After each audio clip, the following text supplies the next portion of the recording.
안녕하세요. 네, 문해력이 좋은 아이 무엇이 다를까? 한번 같이 살펴보도록 하겠습니다. 자, 문해력이라는 단어가 어떤 뜻을 가지고 있는지 국어사전을 찾아보았습니다. 자, 국어사전에요. 글을 읽고 이해하는 능력. 문자가 그럴 문자, 해자가 풀 해자, 력자가 힘 력자입니다. 즉 글을 읽고 풀이하는 힘이라는 뜻이 문해력입니다. 그러면 우리 아이들이 글을 어떻게 하면 잘 읽고 잘 풀 수 있을까? 그리고 어느 정도로 해야 그 글을 제대로 잘 읽고 풀었다고 할 수 있을까를 좀 생각을 해보신다면요. 기준을 수능 시험으로 보시면은 조금 수월하시지 않으실까 싶습니다. 수능 수업 시간표인데요. 지금 고1 아이들이 고3 때 수능을 시험 칠 때의 시간표라고 보시면 됩니다. 아침에 8시 반부터 저녁에 6시 정도까지 온종일 앉아서 글을 읽고 풀이할 수 있어야 됩니다. 19살짜리 아이들이 이 정도의 글을 읽고 풀이하려고 한다면은 18살 때, 17살 때, 16살 때, 15살 때 아이들이 어느 정도의 글을 어느 정도만큼 읽고 해석해야 될까 하는 것들을 좀 생각해 보신다면은 아이에게 이 나이 때 어느 정도의 글을 읽히고 이해하면 될까 하는 기준을 잡으실 수 있지 않을까라고 생각합니다. 제가 이건 저희 실제로 학생들이 경험했던 이야기인데요. 2022 개정교육과정 개편안이라는 그게 나왔었어요. 이거는 제가 이제 저희 아는 선생님 얘기를 들은 건데요. 2022 개정교육과정 개편안이 나오자마자 그 집 아이가 엄마 2022 개정교육과정은 되게 편한가 봐요 라고 얘기를 했대요. 그래서 그게 무슨 소리야 했더니 개 편안하다잖아요 라고 얘기를 했다 하더라고요. 우리가 알고 있는 개편안과 개편안의 차이점이겠죠. 그래서 이 글들을 어떻게 단어를 아이가 모른다면은 글의 내용조차도 제대로 이해하지 못하지 않을까 싶습니다. 그래서 제가 이걸 수업을 하면서 아이들에게 문해력 단원을 수업을 했었거든요. 그러면서 대관절이라는 단어가 요즘에 인터넷에 굉장히 유명하잖아요. 그래서 너네 혹시 대관절이라는 뜻 알아? 라고 물었었어요. 그랬더니 아니나 다를까 인터넷에서 굉장히 많이 유행하고 있는 대자가 큰 대자예요? 그러면 큰 관절인가? 라고 얘기하는 아이도 있었고요. 그럼 어떤 아이 제가 표정이 아닌 것 같거든요. 그랬더니 어떤 아이가 야 대관에 있는 절이잖아 라고 얘기하는 아이들도 있었습니다. 그래서 이 아이가 얘네들이 그래서 제가 아니 대관절 이게 무슨 일이야? 도대체 이게 무슨 일이야? 그러면 이거 무슨 뜻인지 알겠어? 라고 하니까 그제서야 아 라고 얘기를 하더라고요. 그래서 단어의 뜻을 제대로 모르면 그 글 전체의 의미도 파악하기가 쉽지 않고요. 그리고 그 지문에 하루, 이틀, 사흘, 나흘 이런 단어들이 나왔었거든요. 그래서 제가 1일은 하루, 2일은 이틀, 그러면은 3일은 사흘, 나흘은 4일은 나흘, 그리고 5일은 뭘까? 이랬더니 애들이 이게 사흘, 나흘까지는 되는데 닷새, 엿새라는 단어는 흘자가 왠지 붙어야 될 것 같은 거예요. 그래서 다흘 뭐 이렇게 애들이 막 얘기를 하더라고요. 그래서 제가 닷새 라고 하니까 아 라고 애들이 반응을 하고요. 뭐 엿새 이렇게 하다가 그러면 10일은 뭘까? 그러니까 애들이 계속 새가 붙잖아요. 그래서 10세 이렇게 하는 거예요. 그래서 아니지 그게 열흘이야 했더니 애들이 아 그 열흘이 그 열흘이에요 라고 얘기를 했었거든요. 그래서 이런 어떤 단어들을 아이들이 접하지 못하다 보니까 그 단어가 무엇을 의미하는지도 잘 모르는 경우가 좀 많이 있었습니다. 그래서 이런 기본적으로 단어를 어느 정도 익혀두는 것이 그 문해력을 쌓기 위한 바탕이 된다라고 저는 생각하거든요. 그래서 이 어휘력들을 잘 쌓아서 아이들이 그 다음에 글을 읽어내면서 어떻게 읽을 것인가 하는 것들을 좀 생각을 해보면은 좋겠습니다.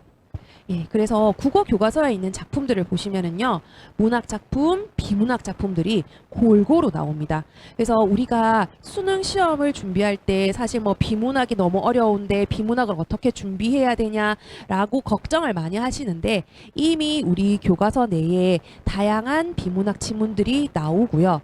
그리고 우리가 사회 시간에 배우는 각종 과목들의 내용들이 사회 지문과 연계되고요. 그다음에 과학 시간에 배우는 각종 지문들이 과학 지문과 연계되고요. 그리고 기술 과정 수업 시간에 배우는 각종 지문들이 기술, 예술 이러한 영역들과 다 연계가 됩니다. 그래서 너무 그런 어떤 비문학이라든지 이런 것들 지문을 공부하기 위해서 무얼 먼저 준비해야 되냐, 무얼 공부를 해야 되냐 너무 걱정 안 하셔도 괜찮고요. 교과서 속의 작품들을 살펴보시면은 글들을 살펴보시면은 충분히 그 내용들을 파악하실 수 있을 거라고 봅니다. 그래서 국어 수업 시간에요. 제가 국어 교사라서 그런 건 아니고요. 제가 국어 수업 시간에 애들이 국어를 통해서 무엇을 배울까를 생각을 해봤을 때, 국어 수업 시간에 선생님이 소설을 읽는 방법들, 애들한테 얘네들아 이러한 소설들을 이렇게 해서 이런 부분들에 초점을 두고 읽어야 돼. 이런 부분들은 보통 이렇게 해석이 돼. 시도 마찬가지죠. 이런 시어들은 주로 이런 식으로 많이 해석이 돼. 라고 이야기해주는 그 이야기들은 아이들이 다른 작품을 읽을 때 적용해서 내가 처음 보는 작품들도 그동안 배운 읽는 방법을 연습했던 방법으로 그러한 새로운 작품들을 읽어낼 수 있습니다. 그래서 설명하는 글이나 주장하는 글들도 마찬가지겠죠. 중학교 때는 그 글들을 바탕으로 읽어보고 직접 그러한 글들을 써보는 활동을 통해서 이런 글들은 이런 과정을 거쳐서 이렇게 만들어지는구나, 이렇게 쓰여지는구나. 그러면은 내가 이 글을 읽을 때 앞으로 이 글을 어떻게 읽을까 하는 것들까지 같이 생각할 수 있게 해줍니다. 그런 어떤 모든 과정들이 사실은 문해력을 키우는 과정들과 밀접한 연관이 있거든요. 그래서 특별하게 어떤 문해력을 키우기 위한 뾰족한 스킬이 있다기보다는 우리가 국어 수업 시간에 배우는 모든 과정들이 읽는 방법, 쓰는 방법 등의 모든 과정들이 결국에는 문해력을 키우는 좋은 방법입니다. 네, 그래서 그러면은 이 문해력을 키우는데 좀 쉬운 방법은 없을까? 아까 지금 제가 드렸던 것은 약간 학습적인 것들이잖아요. 그런데 이런 문해력을 키우는 방법들이 아이들이 봤을 때 너무 공부해요, 하기 싫어요라고 될 수 있거든요. 그러면 우리가 평소 생활을 하면서 아이들의 문해력을 이런 방법으로 좀 키워주시면 참 좋겠다라고 제가 생각하는 것 중에가 첫 번째가 일단은 뭐 꾸준한 독서, 책을 꾸준하게 읽혀주시고요. 고등학생 때 아이들이 문해력을 폭발시키기 위해서는 중학교 때까지 꾸준하게 책을 읽어야 되거든요. 초등학교 때 책 읽고 중학교 때 책을 안 읽는다면은 그게 고등학교 때까지 능력이 이어지지 않습니다. 그래서 아이들에게 책을 좀 많이 읽혀주시고요. 그리고 가능하면은 시간이 되신다면은 아이가 뭐 편독하는 것도 괜찮습니다만 아이가 혹시 좋아하지 않는다면은 비문학이나 문학 좋아하지 않는 부분의 독서들도 같이 좀 읽혀주시는 것들이 좋고요. 정 읽지 않는다면은 저는 국어 교과서 외에 다른 과목 교과서들도 굉장히 아이들에게 좋은 교재라고 볼 수 있거든요. 그래서 이런 것들을 같이 봐주시는 것을 추천드리고요. 그 다음에 두 번째는요, 한자를 익히는 것들도 추천드립니다. 한자는 우리가 우리 한문 시간에 하듯이 한자 획수 순서, 부수, 그 다음에 음과 뜻 이거 다 모른다 하더라도 예를 들면은 화학이면은 화자가 무슨 화자인데 학자가 무슨 학자인데 이 화자 어떤데 다른데 이거랑 같은 한자 모양 있던데 그러면 얘랑 뜻이 비슷하겠네 정도면 충분합니다. 그래서 추천하는 것은 아이들이 중학교 졸업할 때까지 한 1000글자 정도 쯤이면 충분하게 아이들이 우리가 한글 책을 읽는데 그렇게 힘들지 않게 볼 수 있을 거라고 보시면 될 것 같고요. 그 다음에 아까 말씀드렸던 것처럼 모르는 단어가 있다면은 일단 첫 번째 문맥을 통해서 파악하고요. 두 번째는 모르면 국어 사전을 찾아보면서 아이들이 단어를 익히는 것들이 필요합니다. 그리고 반드시 사전을 보실 때는요, 그 속에 있는 예문까지 같이 봐서 이 단어를 어떻게 활용하는가 하는 것까지 같이 보시는 것을 추천합니다. 그 다음에 다섯 번째가 꾸준하게 쓰기. 아이들이 그렇게 많이 쓰지는 않거든요. 쓰는 거 좋아하지 않거든요. 근데 많이 아니라 한다면은 일주일에 한 번 정도도 충분하고요. 두 번도 좋지만은 한 번도 충분하고 정 안 되면 2주에 한 번 정도도 괜찮습니다. 애가 너무 쓰기 싫어한다 한다면은 책으로 뭔가 이야기를 읽고 그것으로 이야기를 좀 주고받는 정도로도 충분합니다. 그래서 가능하면 하지만은 좀 더 좋은 것은 우리가 학교에서 결국에는 수행평가라든지 이런 걸 할 때는 쓰는 활동들이 많거든요. 그래서 그 쓰는 연습을 위해서라도 좀 써보시는 것을 추천드리고요. 그 다음에 평소에 우리가 말을 쓸 때 맞춤법과 문법에 맞춰서 쓰는 것들도 굉장히 중요합니다. 우리 중학생이라면은 국어 교과서에 학기마다 문법 단원이 한 단원씩 나오거든요. 그 정도의 문법들은 반드시 익혀놔야 되고요. 그리고 평소에 우리 아이들이 단어를 쓸 때 맞춤법에 맞게 쓰는 것들이 굉장히 중요합니다. 아이들이 쓰는 말들을 대체적으로 찾아보면 들어보면 줄임말이나 비속어들이 굉장히 많거든요. 그런데 그런 말보다는 가능한 한은 맞게 저희가 이제 높임법 수업을 할 때 아이들하고 이렇게 얘기를 해보면 평소에 높임 표현을 많이 쓰는 아이들이 높임 표현을 어려워하지 않고요. 평소에 높임 표현을 잘 쓰지 않는 아이들은 약간 그거를 공부해야 되는 거, 학습해야 되는 거 이런 식으로 많이 받아들이더라고요. 그래서 평소 내 언어 생활이 좀 맞춤법에 맞춰져 있다거나 좀 문법에 맞게 말을 한다면은 이런 이런 부분들을 공부할 때 좀 덜 힘들 거고요. 그리고 그런 것들을 좀 더 쉽게 이해할 수 있을 거라고 봅니다. 그리고 교과서를 이해할 때까지 계속 여러 번 읽게 하는. 그래서 교과서는요, 그 나이에 그 학년 아이들이 저희가 교실에는 정말 1등부터 꼴등까지 수많은 아이들이 있잖아요. 그럼 그 아이들이 다 이해할 수 있는 정도의 단어들을 선택해서 교과서를 만들어 놓은 거거든요. 그렇다면은 이 교과서의 내용을 충분히 이해한다면은 그 나이대, 그 학년의 아이들이 충분히 이해하고 있다라고 볼 수 있습니다. 그래서 우리 아이의 문해력이 어느 정도지 하고 레벨 테스트가 하고 싶으시다면은 그 아이의 학년의 교과서를 한번 읽혀보시면은 애가 제대로 교과서를 읽고 있구나, 읽고 있지 못하구나를 통해서 아이의 문해력을 파악하실 수 있으실 거예요.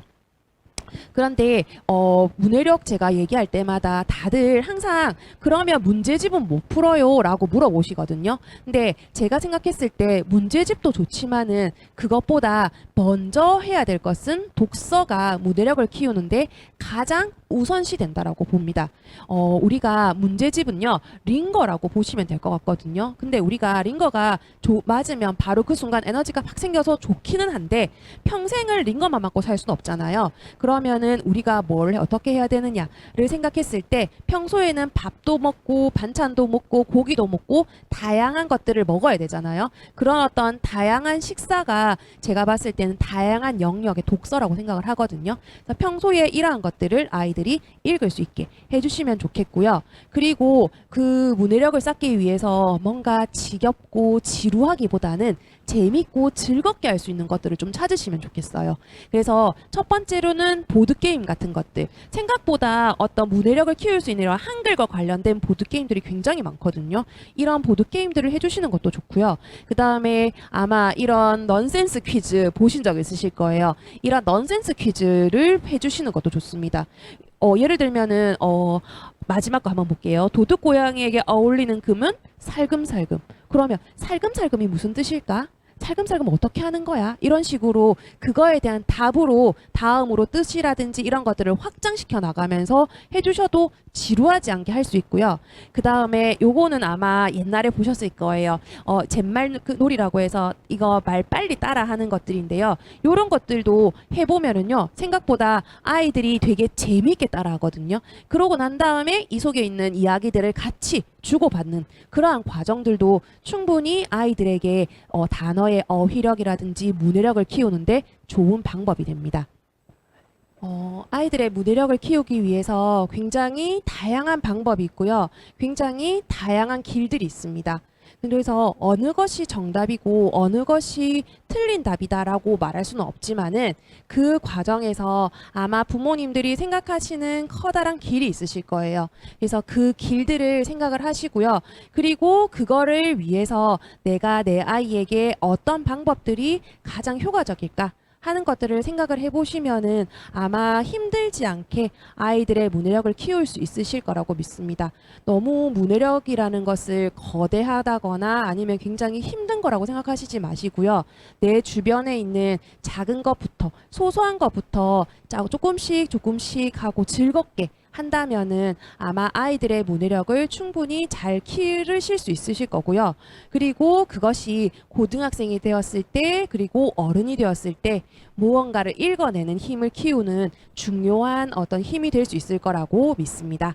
네, 잘 들어주셔서 감사합니다.